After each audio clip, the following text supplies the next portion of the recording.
Welcome to the Ravi Joseph podcast. I'm Ravi Joseph, and I'm here with Filip Niklas. Filip Niklas took his PhD in philosophy in 2022 under the supervision of Professor Stephen Houlgate at the University of Warwick. The title of the thesis was Hegel's Critique of Determinism, Justifying Unfreedom as a Moment of Freedom. His main research areas are systematic philosophy, metaphysics, ontology, essence, freedom, and determinism, along with a broad interest in all the dimensions of intelligence and reason. Currently, he works as a software developer while building sPhil, a platform for deep study of philosophical texts. Welcome, Filip. Thanks for joining me. Hello, Ravi. Thanks for having me. Glad to be here. Yeah, this is great. The first place I wanted to dive in was I was wondering if you could take us back to the moment when you first encountered Hegel or became kind of fascinated with him. What was that like, and why did Hegel grab you so much? Okay, so you want this Hegel story or do you want the philosophy story? That are they different stories? They're different stories, yeah. Okay. Because I ran into philosophy before much sooner than before the prior to running into Hegel. Hegel Hmm. came quite a bit later. Okay. Sure. Yeah, Yeah, I'd love to hear yeah. both. Which do you think would be a better place to start? Maybe I'll start with the philosophy thing because that's Okay. not so complicated, and then I can Yeah, move sure. over to Hegel. Philosophy, I bumped into by accident when I was playing a game online. I think it was Jedi Knight Jedi Academy. I was part of a clan, and there was this guy who had a nickname called the Antichrist. And I was like joking with him, haha, you think you're the devil? And he was like, no, no, no. I am following this philosopher called Nietzsche. And I was like, what? Philosophy, Nietzsche? What is this stuff? And then he pointed me to a page, and that got me sort of started into the world of philosophy. And Nietzsche's a good ambassador, I think, to get people who have like little or no background in philosophy into the world of philosophy, world of ideas. Although many entry points, as you probably know, but that one sort of worked for me. And it's funny how it's like it was from the internet very early on that I caught wind of philosophy. Wasn't really through my surroundings or through school. Hmm. Uh, Maybe I would have caught on, like, found it on my own, like differently, but that's how it happened for me. Yeah. Hmm. And then Hegel happened later on in when I was studying for my bachelor, um, about the second or third year. I took a I had taken courses, various courses as one does.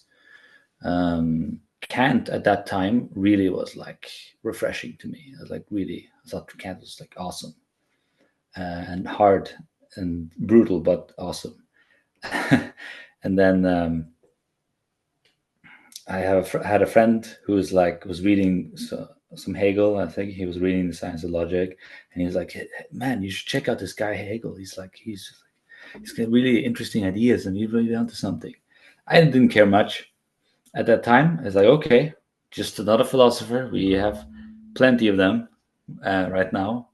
But then I took a course on Hegel, and um, which was taught by Bruce Gilbert, who was a great Hegel scholar, and has a great book on Hegel called The Vitality of Contradiction.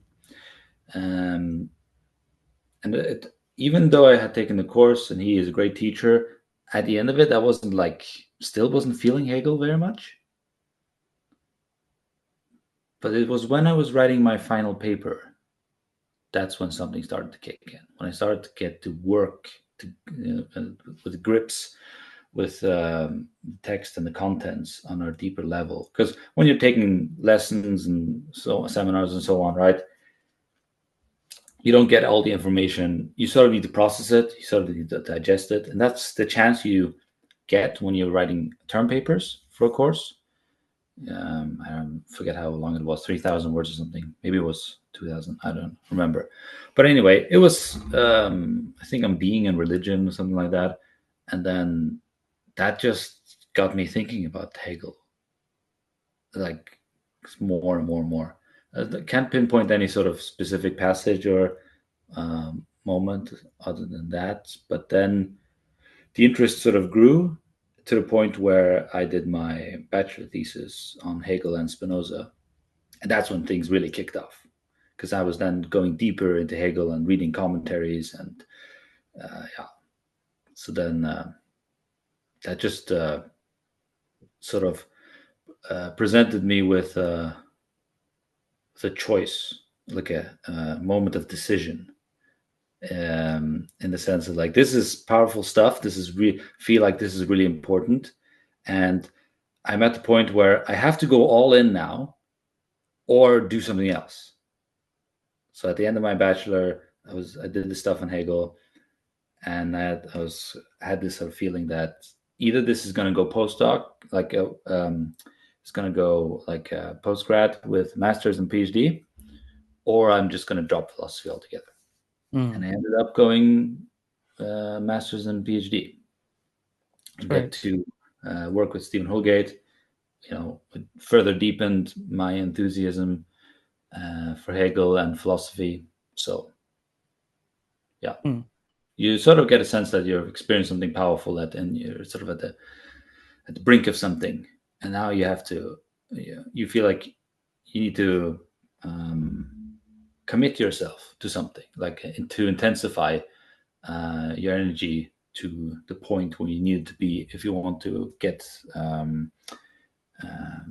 deep in the exploration, which is what you're hungering for, right?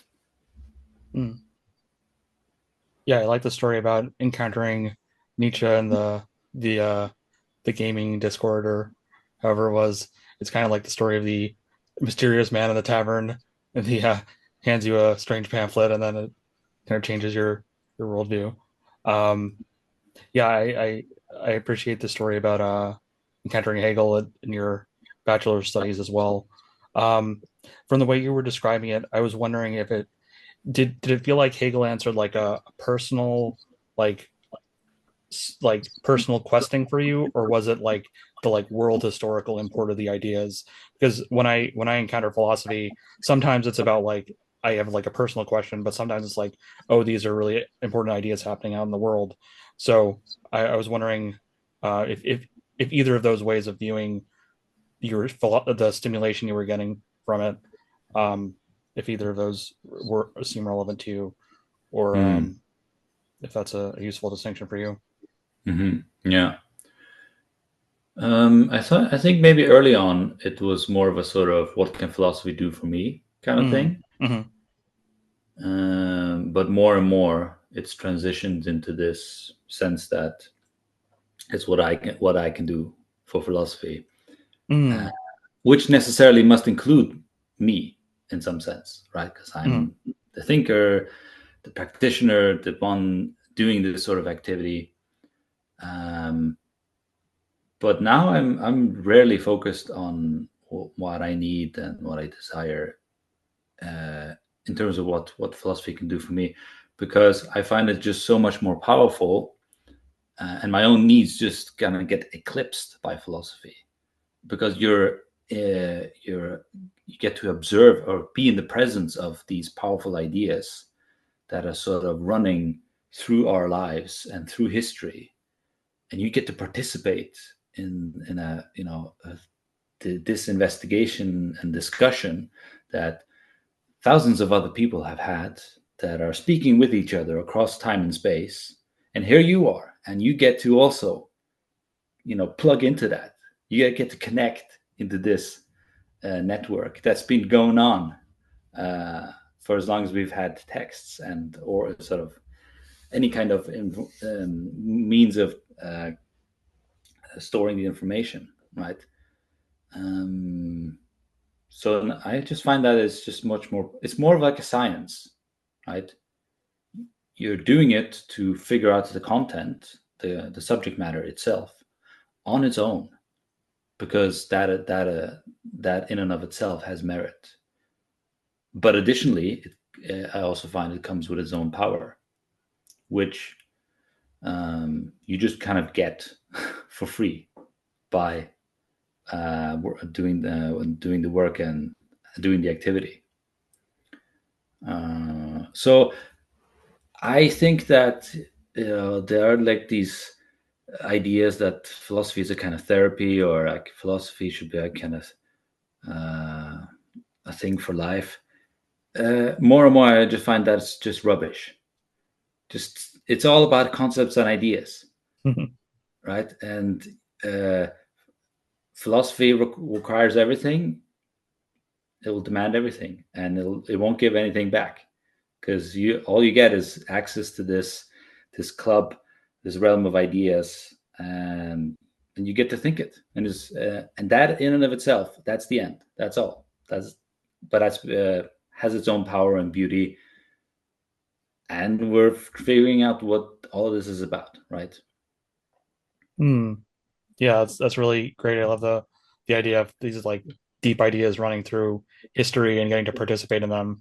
Um, for myself, I can definitely relate to what you're saying in that earlier in my path, it was more about like wanting to find a philosophy for life. And then increasingly that seemed less relevant, and it just more about the purity of the ideas. But I guess I'm still like I think the view that you're expressing about philosophy really being about the concepts and the science of it, I think that's totally valid. And I'm just trying to figure out that answer for myself. Like, how do these ideas relate to life, and what is what is the relationship between kind of life philosophy and this conceptual domain? Yeah. Yeah, I was talking with a friend about this the other day. He was really interested in Greek philosophy, and I was trying to defend Kant, who I was studying with our mutual friend Johannes with, Yeah.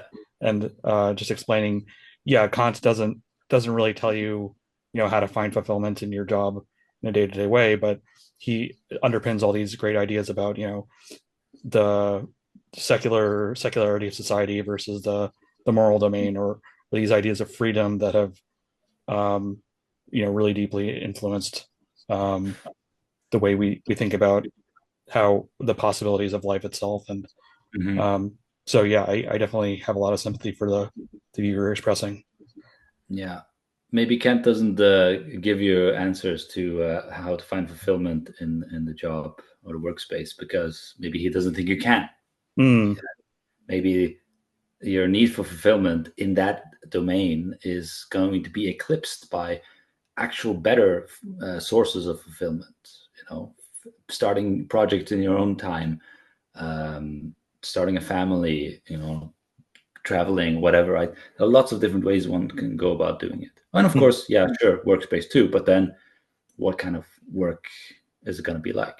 Working for somebody else, or are you working for yourself, etc. And so on it goes. But when you talked about figuring out life and so on, the thing about philosophy is that when we're dealing with these concepts and ideas, the world participates in it, right? So whatever, like if these concepts and ideas are true, then necessarily life, consciousness, even the workspace must participate in it, right? Must be part of the truth of the matter, so to speak, right? So it's not like your life as such, or your life is ever apart from philosophy. It's already there. It's just you need to make it explicit. You need to figure out, well, how is it there, or how was it always there? Or you can turn the question around and think, well, what does it mean for a life form to start having thoughts, right? You can recontextualize the whole thing and think from a higher level, so to speak. And that's a kind of thing I find philosophy in general just trains your mind to do, right? Thinking in terms of universals. Yeah, I think that's a great way of putting the relationship between the concepts and the kind of life philosophy, and that it's a science of truth, the foundations of that truth, and that if that truth is true, which truth has to be true, it does have bearing in life, because life kind of partakes in that. Yeah. It partakes in being, and the world partakes in being, and so it's all got to be sort of hangs together somehow. And it's that hanging together we're still got a little bit of minute details you need to figure out still. I was wondering what it was like studying with Professor Stephen Houlgate, because he's a world-renowned Hegel scholar. So what was that like to kind of learn from somebody who's a master of knowledge in that way?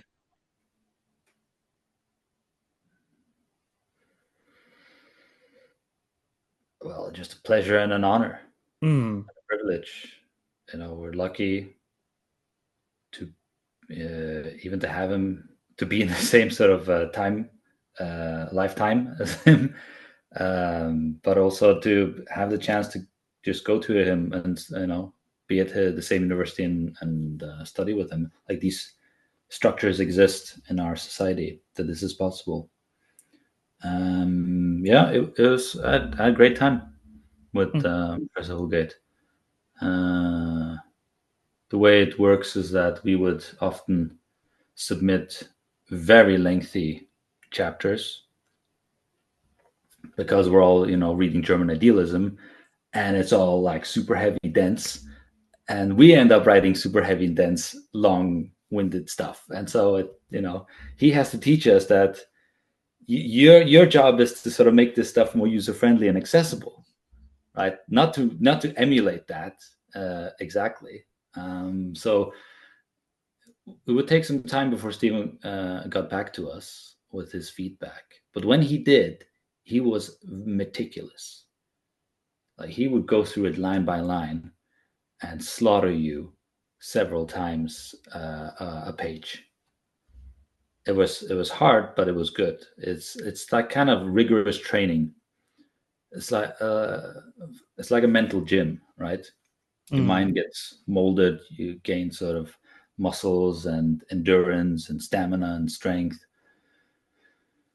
Um, yeah, so I got that from Stephen and others, and it's great. That's how it should be, right? You should come out the other end of academia or this kind of intellectual training, being trained intellectually. mm, But also, Stephen's just a wonderful character. He's very kind, very sociable. Like, the thing I was worried about when I was reading Stephen's commentary before for my bachelor is like, wow, this guy writes really well, and he's like really getting me all excited and fired up about Hegel.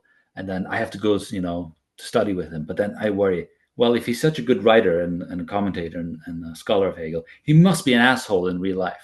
He must be just like a terrible person. But no, it's just a lovely, lovely guy and very friendly. mm. Yeah, that's great. Yeah, it sounds like an awesome experience. Um, yeah, there's this idea of the mental training. I feel like I got that from my education in math, but I missed out on that in the kind of experience that you're talking about of philosophy, and that's why I've enjoyed studying Hegel in your course Mm, and these other courses through Halcyon Academy. yeah. Um, so get a little bit of taste of that, although not as intensively as you might have gotten in philosophy grad school. Um, so I appreciate that. Well, you get to do it full time. That's Yeah. right. And you're in a place that actively encourages deep study, right? Hmm. For all the ills of academia today, with marketing and economy and bullshit and all of that, you're still in a place that everybody's job is or activity is to study, is to get engaged, is to go to discussions, go to talks. Like, you're at a place that fosters this for Hmm. you, and that makes it so much easier. Like, I think more and more, like human Hobbes, like, the environment is really key in making stuff happen for you. So Hmm. if you're in an environment where that supports and fosters intellectual development or philosophical growth, then you're going to get that so much more and better. Versus if you're just reading a book on your own, or you're just doing this one thing isolated, Hmm. or just doing it through the computer, but you don't have any sort of other context around you. Hmm. I think it's still good, but yeah, not as good as if the surroundings are there with you, right? Because Mhm. you that's something also I think is very important in any kind of heavy study, a heavy subject matter, as you maybe you would agree, having studied math, is that you need all the help you can get. This stuff is hard, and you need all the levers to make it as easy for you as you can have it, right? Mm. Yeah, There's no need definitely. to make it more difficult than it needs to be, right? Hmm. Hegel is hard, philosophy is hard, but not because we want it to be hard or delight in it, even though there's fun in challenge. Subject matter is just really hard. Hmm. Figuring having this being in the world that whose being is a question for itself, it just turns out to be not an obvious like easy question with an obvious answer. Who knew? Mm. Yeah, definitely. I had this idea, earlier in my life that I could, just sit down and just plow through all these heavy philosophical texts on my own, as if, like you're reading the newspaper or something. But then I never ended up getting past page 10, and it's only when I've started actually taking these structured courses that I actually get through more of these in an actual substantial way. So I can Yeah, definitely agree with, you need the more you can find those support structures, the more helpful it'll be to study these kinds of books. yeah. This reminds me of something I listened to recently. I forget. It was based on a paper from somebody in computer science who was puzzled by um, why there is so much transitions, like people changing jobs in software. When you think that the code is an asset, but it's not. The code is like dead artifacts. It's just there. But you need somebody who knows how to operate it. Mm, But that doesn't happen overnight. And nobody can just go in and read the code and understand what it does. They need to sort of, it's code, right? It's codified. They need to understand the system, but that takes time. And so there is a distinction between the sort of the code itself, which is like an artifact, and then the theory of the system, which you don't get. It's not readily available to you. It's not obvious. You kind of need to work with it. And it's the same, I think, in philosophical literature or any kind of literature with academic discipline, or not even academic. You have the texts, where they're kind of like the artifacts, but you also need the people who have the theory of it, who keep it mm, alive. And that's, I think, what scholarship is doing, right? With Professor Houlgate and others, uh, they have combined their mental prowess through space and time on top of the philosophers who've combined their mental prowess, to sort of unpack and figure these ideas out. And if we just stopped having philosophy professors or scholarships, then we couldn't just automatically revive it. I think from the texts, we need this life form alongside the text, mm. this social life form, this spirit, right? Yeah, yeah, that's great. Why don't we dive into some more philosophical discussion here? So I have a first question for you. I'd like to hear your Hegelian perspective or just your perspective in general. So the first question is about the idea of presuppositionlessness. Uh-huh. So Holgate, in his intro to Hegel, argues that one of the things we need to take seriously about Hegel is his commitment to presuppositionlessness. Um, and I remember early in my philosophical journey, I wanted to think through some of these ideas without presuppositions, like why is there an external world or how does time work? And Mm-hmm. eventually I just found that I couldn't make any progress on that, without reference to any other philosophers. Or so I kind of gave up on this idea that you could really be without presuppositions. And then if you give up on presuppositionless thinking, you inevitably go into the kind of train of thought of kind of the normal social structures, just expecting everything is just as it is. There's no kind of philosophical critique of anything. Um, But Mhm. according to Houlgate on Hegel, Hegel really is presuppositionlessness. It really is presuppositionless in a deep way. So, do you think it is really possible to start from just completely being without presuppositions to kind of think through the whole of how everything works, or do we always kind of fall back on presuppositions eventually? And Hegel's um, yeah, so was Hegel successful in his attempt to be really presuppositionless, or do we still have these presuppositions that are kind of conditioning our thought? Mm. Mhm. Yeah, great question. So Houlgate is not the only scholar, Hegelian scholar, to sort of push the presuppositionless Mm, lessness line. The German scholars, it's been around, but even Hegel himself is not unique in pushing presuppositionlessness mm, as, as a philosopher. You can find, like, I think all of philosophy is kind of um, has that approach that, well, we want to figure out what friendship is, what the good is, what is love, what is justice.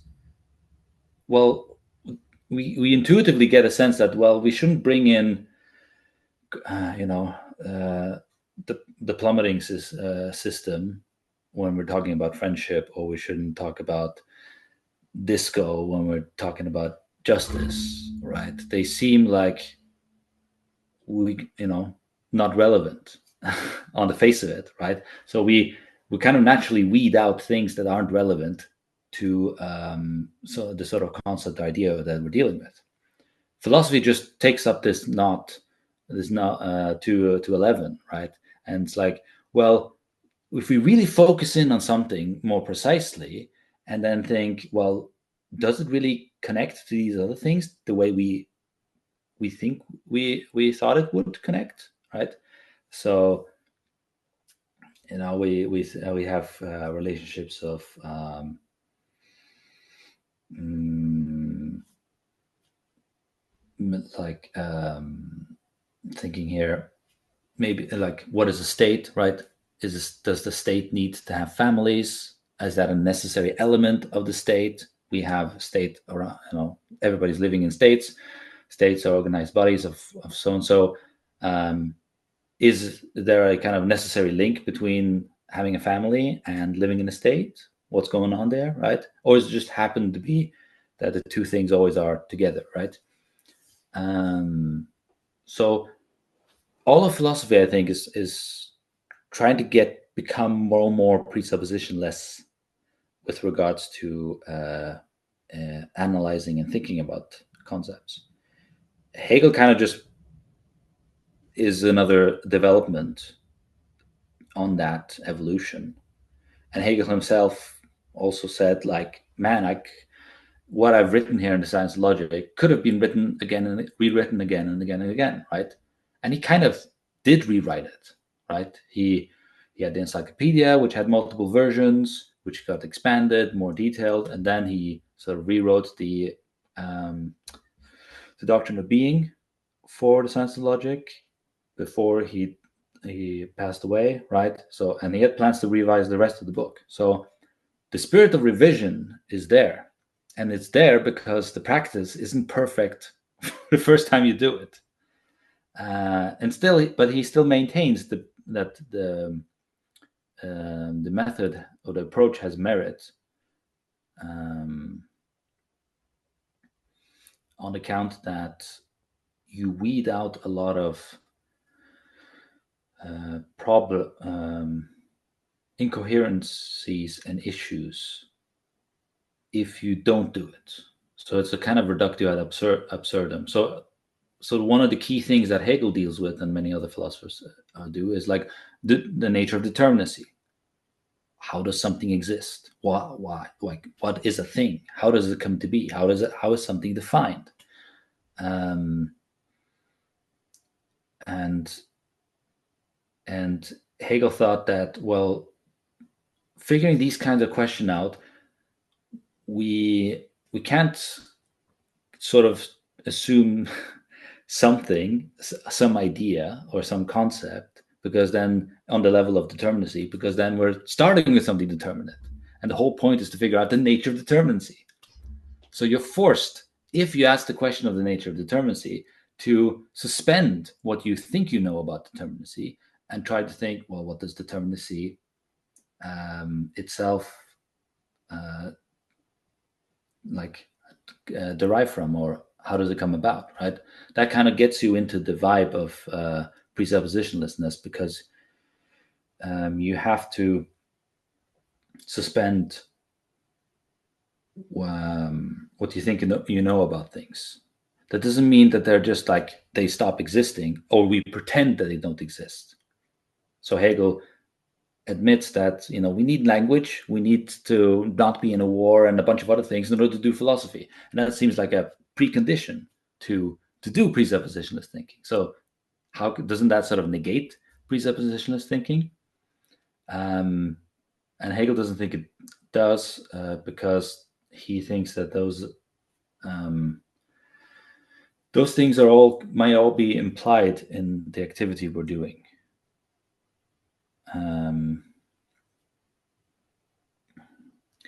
Or to put it differently, you don't need to appeal to those things in order to figure out the subject matter you're trying to unpack.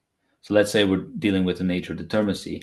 How does language help you figure out the nature of determinacy, or the concept of being? So in one way, it's kind of Hegel's thinking is kind of like an Occam's razor, except it's Hegel's razor. It's a hell of a lot sharper. It's like obsidian, right?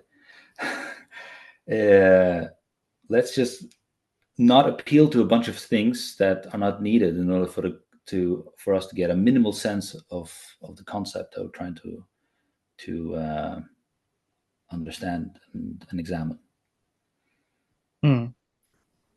Yeah, it's a great point that all of philosophy is kind of tending towards presuppositionless, and even before I was aware that like philosophy was where you go to be presuppositionless, that was kind of my kind of innate tendency. So just asking, why do we do things like this? Why do I have to wear this kind of shirt to this kind of place, or why do I have to go to school in this kind of way, or just this innate desire to question things. And then later I came to know that philosophy is where we go to kind of have this zone of presuppositionless thinking, and this is where you can kind of explore that tendency. And these other philosophers have also wanted to know these things. But I guess in my own quest for presuppositionlessness, I guess I've found that you just have to appeal to so much kind of historical material or knowledge that's kind of outside yourself that the like possibility of presuppositionlessness has just like felt like it is evading me, because you have to appeal to this like the history of the way certain things developed. Like in the US, we have our elections next week. So in the past, I used to know, like, how did we come to this way of voting, and what's the relationship between this action of voting and this abstract result of an election taking place, and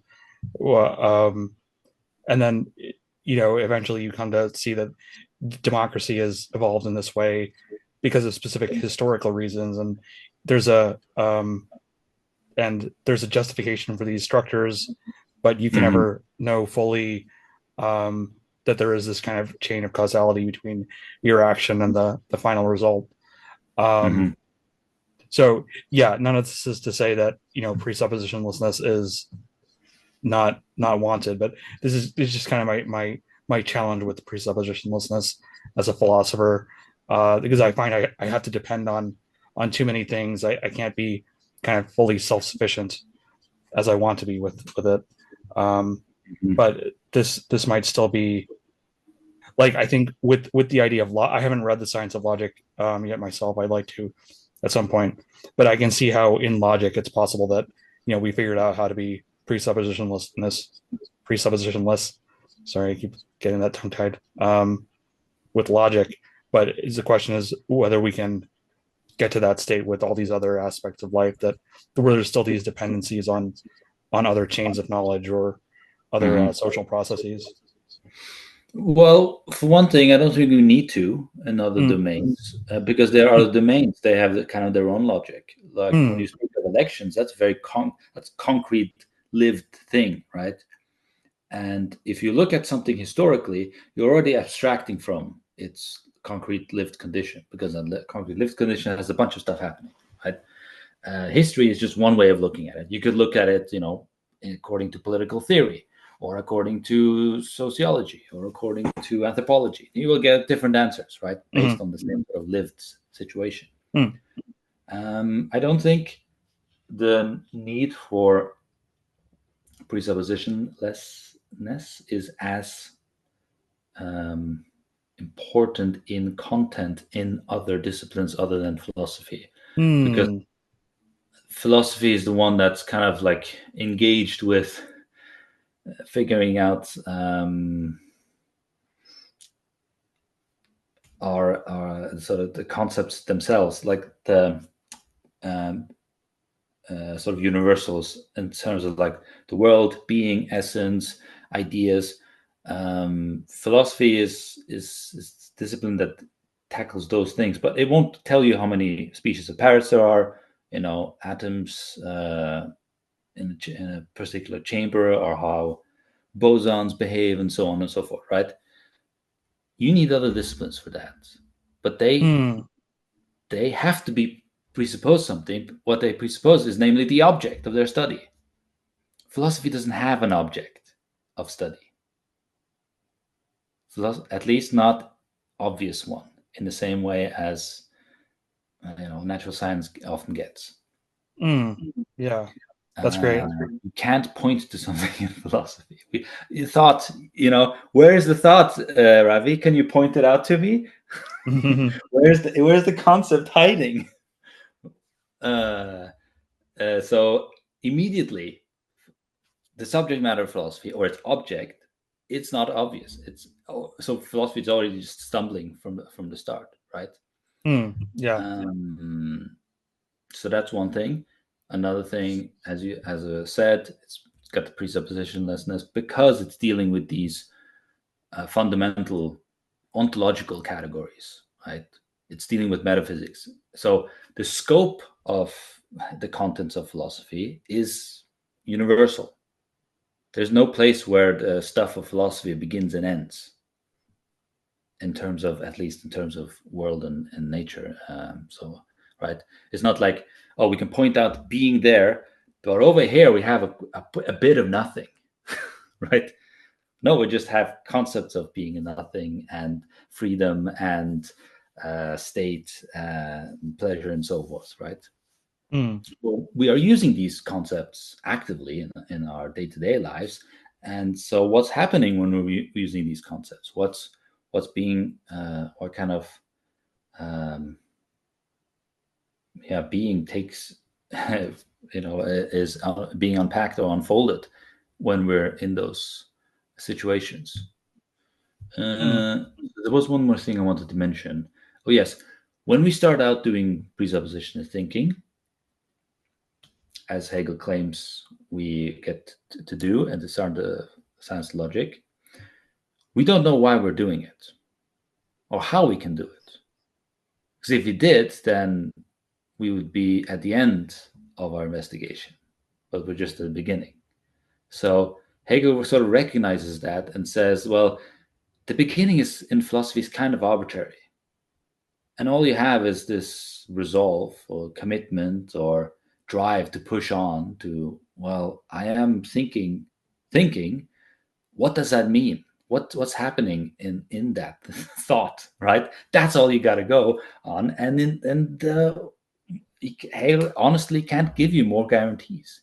He can give you opposite, like arguments to the negative, where he says, well, starting philosophy elsewhere, like in sensuous objects or perception or forces or whatnot, is not a good idea. But that's only arguments of the negative, right? Why we shouldn't start so and so. He cannot give you say positively why we should start so and so. You see the difference? Yeah. Oh, sorry. Didn't mean to. Did you have something else? But it's a funny thing. what kind of creatures or what is the mind such that it can begin to investigate itself without knowing itself fully or have a grasp of itself? It seems like we're on starting a concept, even though we don't have the concept yet. Yeah. Yeah, I really like your point about all these other domains have their presuppositions before we can engage with them. And it's philosophy where we're presuppositionless. And that's kind of the accommodation I got to, because when I was kind of in college and saying, how can I set out in my life before I understand time? I need to understand time before I can go on. No, you have to kind of take the basic areas of life, the domains of study, as your presuppositions before you just so that we can go on with them. And like Heidegger says at the beginning of Being in Time, we can't wait for the the labors of philosophical ontology to be complete before we engage with the sciences. The sciences have to go on according to their own logic. So in a similar way, I've kind of had to, accept these presuppositions about causality or all these other aspects of the way the world works, and leave that questioning to philosophy is what I've kind of found. How about we go into another question? I was curious what you think a Hegelian perspective on secularity would be.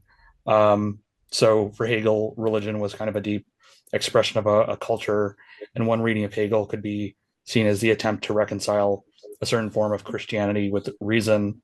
At least in my reading, you might disagree or have another take on that. But it seems to me that for culture at large, the way culture in the West is going, that moment is past of the possibility of reconciling Christianity and with secular culture. So is religion still an appropriate category in the same way for understanding a secular society?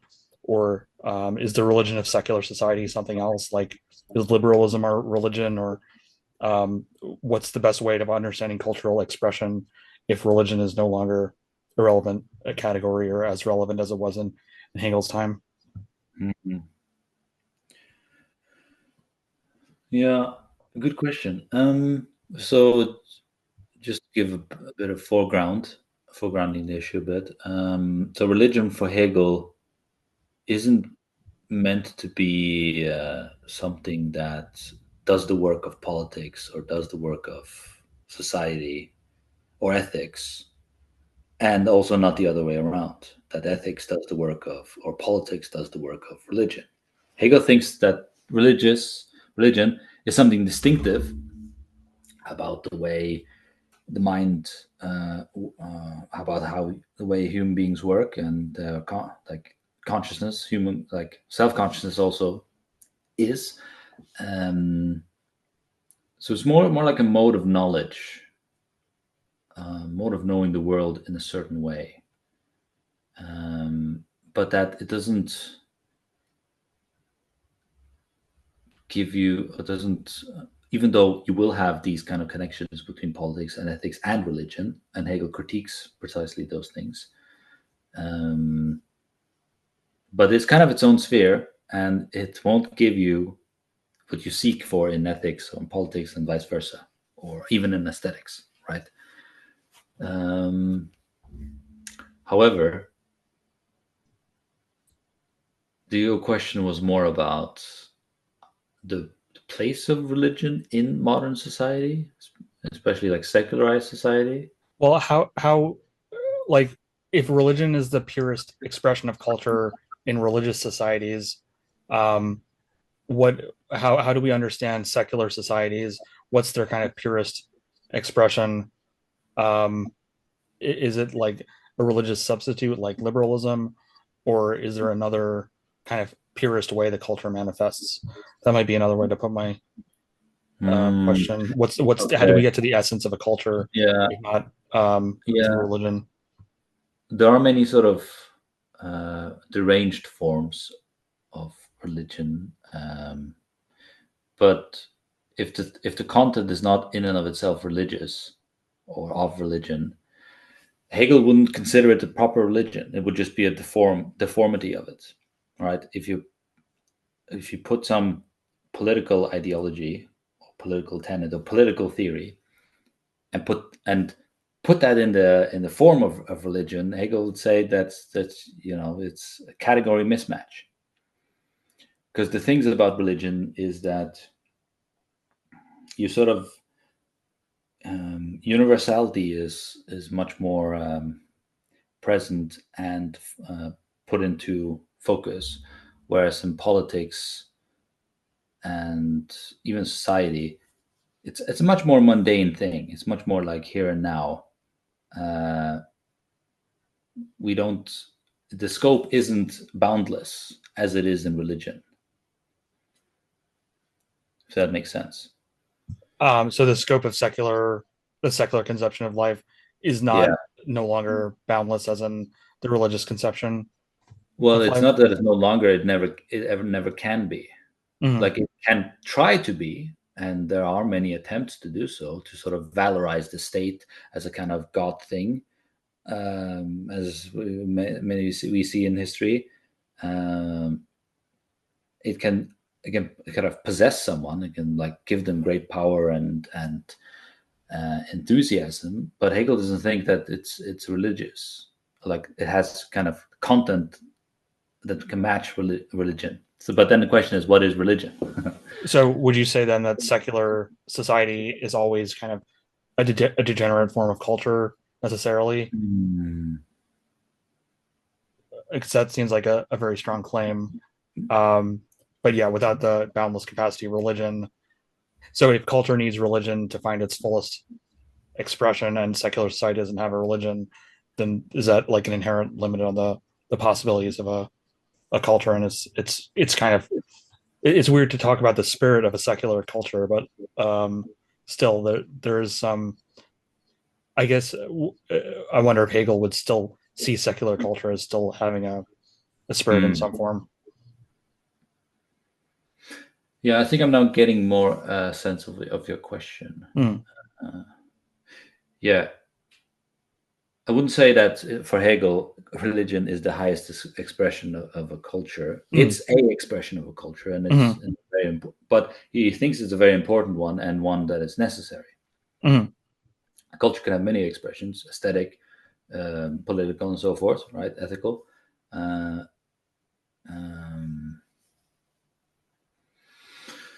But Hegel claims that not everybody can be a philosopher, but everybody needs to be religious. And the question is then what that content is. So we can discuss the form of religion, like the kind of religious mindset. But then we can also discuss, well, what's fitting in, what is that mindset occupying itself with, right? Is it something that fits the form? Now I'm sounding like a bit like Paul Tillich, who kind of has the same argument that everybody is religious because everybody's ultimately concerned. They have something of which they're concerned about in the world that is ultimate, that sort of trumps all other things. And often that is kind of like liberalism or some other sort of set of values. But then Tillich claims that, well, anything short of infinity is always going to frustrate us because the form is infinite, and we cannot put a finite form into or finite content into something whose form is infinite. So it's going to fall, and going to be a mismatch. And then he kind of claims, well, religion is the only way that can satisfy those needs that we have. Maybe Hegel was on the same track.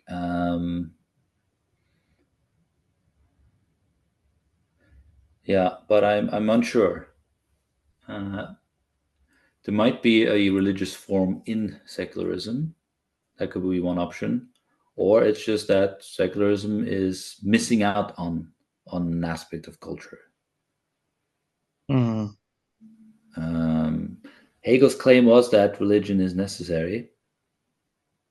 In what sense, right? He has one he has very strong ideas about a certain content of that religion, consummate sort of Christianity.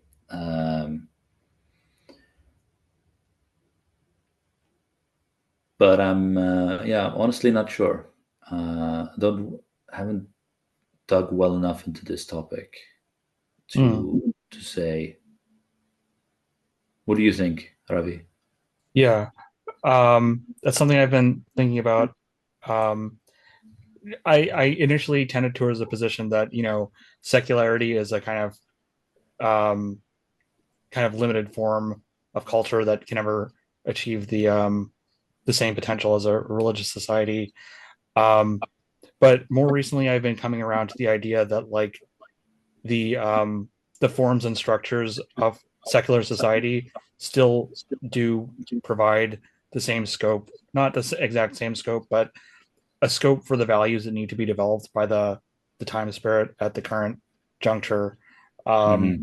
so even though like church, for example, would provide one outlet for the spirit, I think people are uh, able to find some other substitute usually for that. And if they're not, then they turn to new forms of spirituality or religious seeking that don't necessarily occupy the entire culture, but they're out there enough that anybody who's seeking it out can kind of find it. So Yeah. the new forms that kind of occupy that might be entertainment, or they might be finding fulfillment in work or in family, or whatever that thing is can kind of fulfill that same sense of fulfillment, sense of satisfaction for the life in the same way that I don't think it's only religion that could fill that void. I think it can be any of these things potentially, and if that void is still there, then people will find their way to a Mm-hmm. properly spiritual or religious form of seeking. I guess that's my take on the question now. So Yeah. then there's still these broad movements of culture that overlap with religion that aren't kind of in the same category as religion. Like I do think like political moralism is it's not the same as religion, like you're saying, but it's starting to like shade over into the same meaning functions for a lot of people, I think. Mm-hmm. Um, and then like I think in America in particular, there's a focus on work in a way that is maybe different in other cultures. So people get their sense of fulfillment or meaning through work more than, or there's a culture of that. Mm-hmm. Um, yeah, so I think there are these substitutes for it that, but at the same time, so that's how I diagnose the cultural situation. But in my personal life, I still find a need for that form of seeking. Um, but it's not, Mm-hmm. yeah. But when you say a substitute, it sounds Mm-hmm. like the form is there, right? Mm-hmm. And everybody have it. And it's in everyone. It's just that we fill it out with a bunch of different things, Mm-hmm. and um, some things are better than others, and it's a question of figuring out, well, which one is the best. Mm-hmm. I think that's what kind of the big established religions have tried to do, and why they become these big established religions, because they really kind of tap into something, and they do it really well, Mm-hmm. Yeah. and that sort of speed runs everyone else into that same lane, right? When Mm-hmm. you join a religious sect, Islam or Christianity or whatever, right? You get into a particular tradition that's been going on, and so they have figured out a lot of the things that you're probably wondering about, and that sort of just brings you up to speed, right? It does a lot of the, so that like the house is already built. You just need to go walk, and you walk through the door. Mm-hmm. You don't need to build a house from the ground up. Mm-hmm. Yeah. Um, and we all need a house to be, or like need some form of shelter. Mm-hmm. Doesn't necessarily need to be a house. Could be a camping wagon or whatever else, or a tent. Mm-hmm. But it does sound like there's a necessary form there. Maybe that's what Hegel was predominantly like. You could say that that's something important in Hegel, even though he also thought how you fill out that form is of no less importance, right? Mm.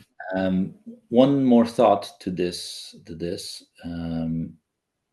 Hegel has this thing called the end of art. Do you remember? Do you recall? No, I don't think I'm. Is that in his aesthetic theories or? Yeah, at the end of his stuff on aesthetics, you get to a section called the end of art, and Mm. there's been a lot of people talking about it. Well, it's the aesthetics art and is going to end, and that's not Hegel's meaning. It's just that his meaning is that art stops to be the highest thing for us. He Mm. thinks that throughout history, art has kind of carried the being the most important expression of truth for us. Mm. So how things are sensuously represented, held like a monumental, all-important feature in people's lives. But in modernity, Hegel thinks this is ending. And that's a good thing. It's a good thing, especially for art, because art and artists are now free. They can do whatever the hell they want. They don't need to follow cultural, political, any kind of religious trends. They can if they want to. But they're not bound to it anymore in the same way. Mm. In sort of in terms of logic and spirit. And since Hegel, that's kind of what has happened with art. It's all over the place. Nobody knows what's up. Nobody knows what's up. If you go into a gallery today, you won't know what the fudge cookie is going on. Mm-hmm. Art has just really just become its own thing, and it's so become so internal. Some of it's maybe still a little bit obvious, but most of it is very opaque and requires a lot of sort of from you as the observer to sort of figure out, right? I think that's what Hegel had in mind with regards to the end of art. And maybe the same trend is happening in religion, that Mm. the end of religion phase, Mm-hmm. that religion isn't no longer bound to being the highest expression in the sense of these sort of established forms, but now it's just, it can go its own way and it can kind of become, free in its own right, that you get this explosion of multifarious different religious entities, which has also happened. But that's always been happening. It's just maybe now it's more explicit to us that that's it. It's not that culture ever stopped being religious. It's just that the religiosity has become more diffused, more. It's like splintered, but the it's going in all sort of different directions, which means there's like on the whole there's more dimensions open to people. Mm. Yeah, this end of art section sounds interesting, and I'll try to check it out. I think this gets to the essence of my question, which was trying to understand the nature of the time spirit. If it's not religion, then how do we understand this leading edge of the time spirit? But I know we have to let you go soon, so I just wanted to give you a chance to talk about your new sPhil project. And how did you come up with the? Could you tell us a little bit about the project and how you came up with the idea for it?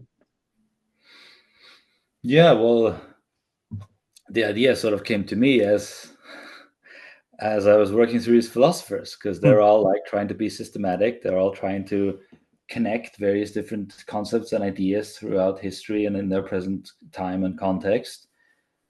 And they're also revising a lot of the time, right? It's not like they publish a book and okay, that's the word on being, that's done. No, it's just first, it's just an attempt. I'm gonna keep on attempting it, right? So there is this sense already of an implied uh, um, spirit of continuously being working on something and revising it, and So it's a forever kind of work in progress. The thing is never finished. And additionally, as we've talked about today, stuff happens collaboratively, even though it's implied. We've got these philosophers talking about each other, but really the ideas in themselves are being fashioned and formed collaboratively in communions, right? Through multiple people, multiple thinkers. And I thought that we now have more means at our disposal to make that explicit, to make that a reality. And I found that so we've got the internet, and we can make all sort of connections and bridges and networking through the internet. And so I had this idea of making this platform where we could continuously revise and improve concepts and ideas, just like the great philosophers are doing. We just now live that thing. And then I found in the programming world, they're already doing it in their practice, because all programming is text. It's reams and reams of text, like it's codified and symbolic and whatnot. But as far as programmers are concerned, developers, it's text. And so they had the problem of, well, if we got 10 or like 5 or 10 to 15 people working on the same text, we're going to have like a lot of pragmatic issues of how like somebody's changing a bit to something that somebody else changed at the same time, and now we have a contradiction, right? Programmers solve this in like version control and all of these things, right? So the tools are already all there, and we can just like turn it towards the content of philosophy. And I think like we can just supercharge it. We can have multiple different people working on the same piece of text, readily available, and there's a system around it, reviews and everything. So that's the general idea. That's the spirit of it. And then thinking around this, we want to have courses, we want to have like text analysis tools and a bunch of other things. But at the bottom, that's what it is. It's a facilitating sort of deep study of text, but also collaborative writing. So it's kind of like more writing first kind of platform. It's for those who want to engage deeply with the text. Yeah, and who knows, what will come for this. I know Hegel very well, but I'm interested in Kant and Spinoza. We will fold those in as we develop, as this thing grows. But then something else might turn up along the way, and that's, I think, really the exciting thing when that happens. I feel like it's already happening when we're working through these other thinkers meticulously. We spot little things that are kind of like, hey, something here is missing, and so on, and that necessitates a further development, a further sort of thought is already kind of expanded at that point, and now we just need to capture that expansion. All right, that's generally the life form we want to animate. Awesome. Yeah, it sounds like a really interesting project, and I wish you well with it. We'll have the link for the site in the show notes. So thanks so much, Philip, for coming on the show. Really enjoyed this. Thanks, Ravi. It's been great talking to you. Great talking philosophy. Hang on. Oh, do we have a few more minutes? Yeah, I've time. Man, we haven't talked about poetry at all. Oh, yeah. Or investing. It's really bad.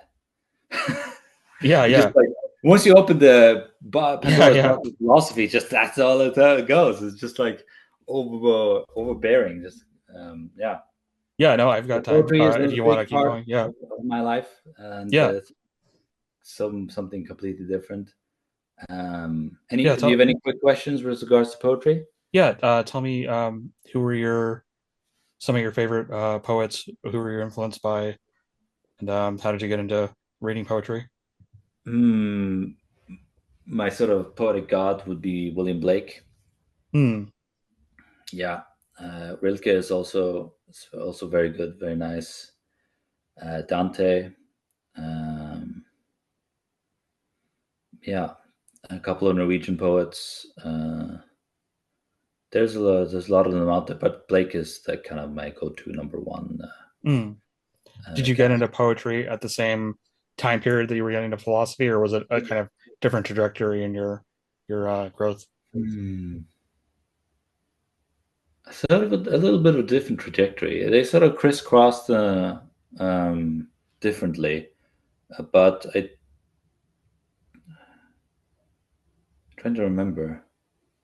I think my I think yes. The first I learned from Blake was from Bruce Dickinson's solo album, "Chemical Wedding," because he sings about very sort of Blake themes in that album. Has like songs that kind of reference and cite Blake, so it's a very sort of Blake inspired album. So that's kind of where I first got sort of got into touch with Blake. But then in my bachelor, I started reading Blake properly. Maybe I've read some poems before that, but really in the bachelor was when I started getting to grips with poetry, reading larger, like in larger sections, because Blake has this sort of early poetry, which is kind of like small collections, but then he goes into these big, weighty, lengthy sort of prophetic books, kind of poetry things, which is basically world building. He's building his own mythology, he's building his own value system, philosophy, and everything. And at the top of that, he's kind of reforming Christianity along with it. And also, he's kind of building a system, because one of the things he says is that I have to make my own system or be enslaved by another's. Yeah, I don't know that line. That sounds really Yeah, yeah it's appealing. and he was a contemporary of Hegel. They didn't know about each other, but there's kind of like they're both tuned into the same thing, but in different dimensions. Mm. Yeah, Do you find poetry and philosophy kind of stimulate like different aspects of your personality or your yeah, different hotspots for you? yes. And I try to sort of purify them, each in their own direction. Like poetry should do poetry, and philosophy should do philosophy. Hmm. Sometimes there is a kind of inspiring going back and forth between them, but it's not in the sense of like trying to merge them into a sort of a new hybrid. But I find it's most interesting when I keep them apart, because that's when the kind of the tension arises between them, and I can tap into that tension. Yeah, It's like the string in the guitar. the best thing I've read about this kind of tension of these two ideas was in Hermann Hesse's book Narcissus and Goldsman, where there's two characters. One is a monk who's very philosophical, and Goldman is a Goldman is an artist and sculptor, and then Oh one of yeah, them yeah, is yeah. talking to the other about um, images and ideas, and they're advising the other person that if you're an ideas person, you just have to stick to the ideas. If you're an images person, you just have to stick to the images, and if you blend them, you'll be really unhappy. But I find myself wanting to pursue both ideas and images.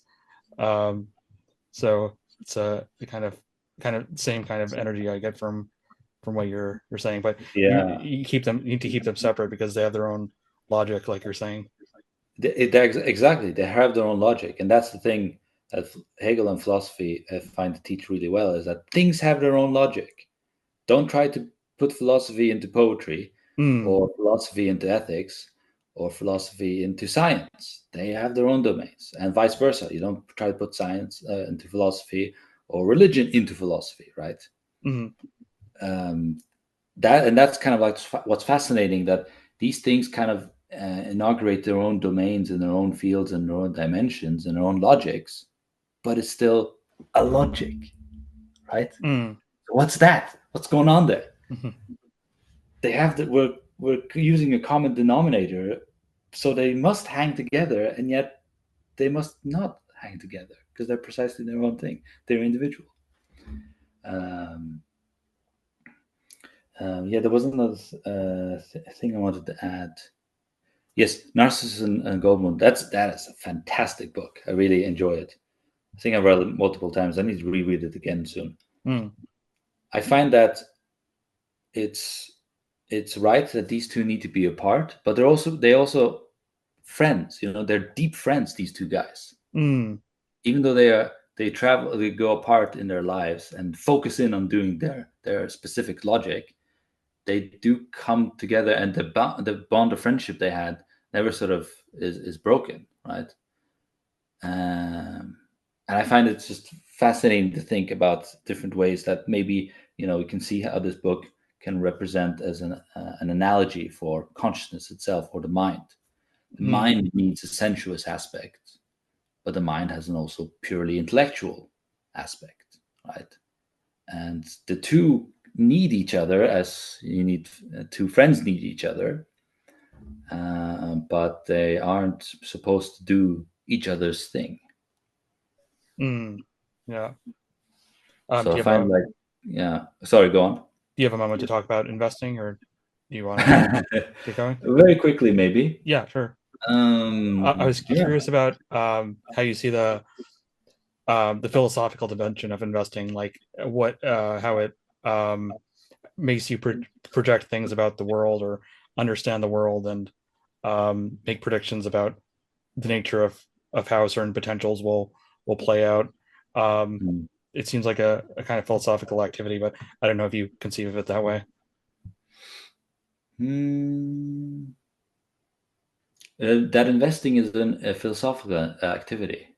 It seems to me that it could have that aspect to it, but you read about these investors like Warren Buffett and Charlie Munger, and how they spend all this time reading and trying to understand history and the logic of events, and the logic of how different business potentials will develop, and culture. But maybe that's, I don't know, different people think about different ways. So I know you're interested in investing. I just wonder if you saw any overlap there. Well, it's interesting with regards to Charlie Munger, may he rest in peace, and Warren Buffett.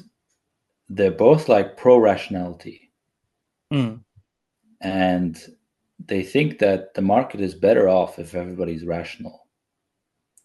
But often it isn't, right? And a lot of the time it isn't. The market just goes nuts, right?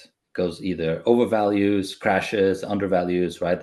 And that's how basically they make their money, or how they become rich, is through tapping into the opposite movements of the majority at these big events. But they also say that it's not that it's a loss for them if it weren't like that.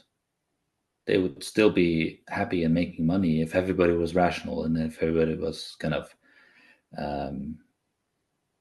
more coherent and mindful about these, like intelligent investor about these things. So there, you might see that kind of as a philosophical kernel in their in them as investors, that they see the practice as being rational, as something that's universal and available to everyone, that everybody should participate in, and participate well, right? Because everybody can gain from it if everybody participates. And that's like, I don't find that's a kind of common view in the market and in the sort of gossip and news. When you see like websites and journals and so on about the market, right? It's a hell of a lot more emotions and sort of creating shock and hysteria and so on. Yeah. So there is a trend by a lot of these big investors, like legendary investors, sort of push for rationality, and that I think could have interesting philosophical implications if somebody were to do like a study on that, because that means that capitalism must be rational as well, right? It must be coherent, which is something that Marx didn't think it was. He thought capitalism has inherently some contradictions that it just cannot resolve, and it will have to collapse at some point, right? Mm. There are like interesting philosophical implications one can draw out of these legendary investors and the way they think and approach the world. But also, it's a very personal activity, and it speaks a lot about one's character, how you invest and how you. But then again, it also speaks to one's character, how you spend your money. Mm. So it's not much different than that, even though maybe investing kind of reflects it even more, may emphasizes it even more. Mm. Yeah. Um, yeah, sorry about the false ending earlier. Did you have any other projects you want to talk about or things you want to bring to the audience's attention? Um, Check out sPhil if you're Yeah. interested in studying deeply with texts and so on, and philosophy, engaging deeply. Maybe this is the place for you. But if you're just new to philosophy and want to sort of curious and want to get into finding ways of getting into it, we're trying to build right guides, but more than that, we're trying to also make courses. I think that's kind of facilitates that the cultivation more. So that's on the horizon. So next year we hope we'll have we'll launch a course, and that will sort of get the ball rolling of bringing in people who might not yet have may have the passion and the ingredients and the heart, but don't have the haven't molded themselves right yet, trained themselves right to engage deeply in a sustained way. Mm. Yeah, I also write poetry. If anyone is interested in that, got some stuff out. I hope to have some more stuff out this year, but it's a lot of stuff to do. So we'll see. Awesome. Yeah, we'll have links to all this stuff in the description below. Yeah, so thanks a lot, Philip, for joining me. This is great. Thanks, Ravi. This was great. Thanks for having me. Yep.